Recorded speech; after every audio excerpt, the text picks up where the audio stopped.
test the public warning and alarm transmitters in the Florida listening area. Originating from Florida, this was also a test of the same system or specific area messaging coders.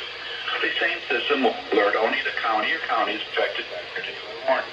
Uh-oh. These tests are conducted Their audio's glitching. 11 a.m.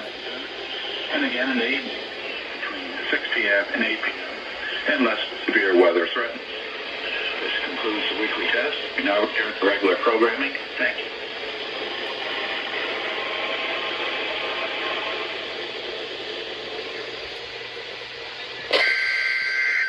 Up they go. The current time is 11:03 a.m. Eastern Daylight Time. The weather is issued by the National Hurricane Center in Miami. Issued at 7:44 Eastern Daylight Time. The preceding signal was a test of the NOAA radio public warning system. Tropical cyclone. Specially built receivers are activated by the signal to warn of severe weather or other hazards. Tests are normally conducted each Wednesday between 11 a.m. and noon, and again between 6 and 8 p.m. If severe weather is expected on Wednesday, the test will be postponed until the next day, weather permitting.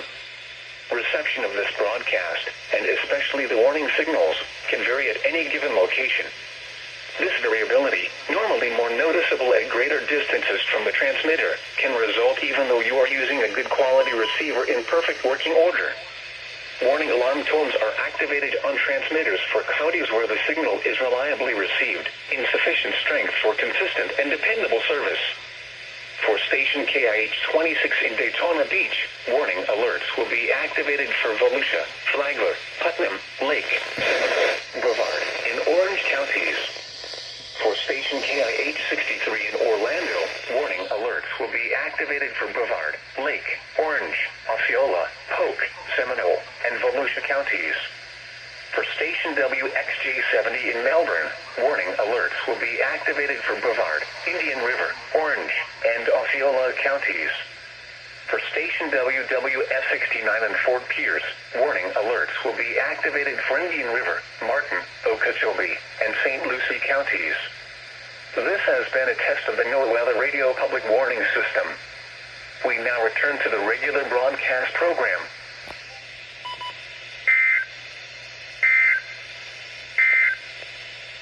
Required weekly test. What? No! The preceding signal was a test of the NOAA Radio Public Warning System. Specially built receivers are activated by the signal to warn of severe weather or other hazards. Of course they replay the message. Tests are normally conducted each Wednesday between 11 a.m. and noon, and again between 6 and 8 p.m. Goofy Melbourne. If severe weather is expected on Wednesday, the test will be postponed until the next day, weather permitting. Of course. Of course they play the message again.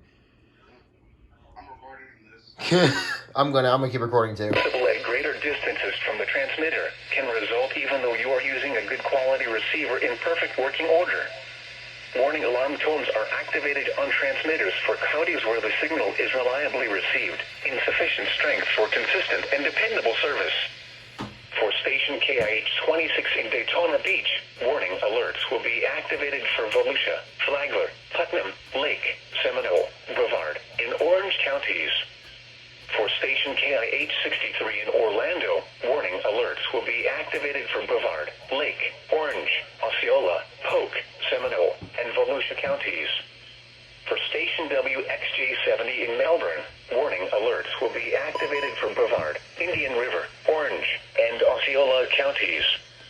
For station WWF69 in Fort Pierce, warning alerts will be activated for Indian River, Martin, Okeechobee, and St. Lucie counties.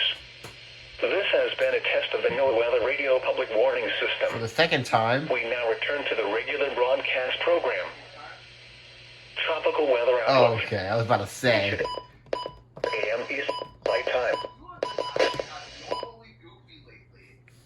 Dude, what's up with them? What's up with Melbourne testing immediately after Ruskin finishes?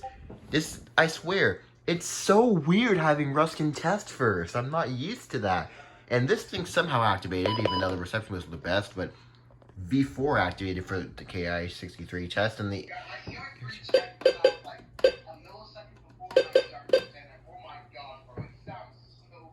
I bet. Dang, that was a pretty successful weekly test.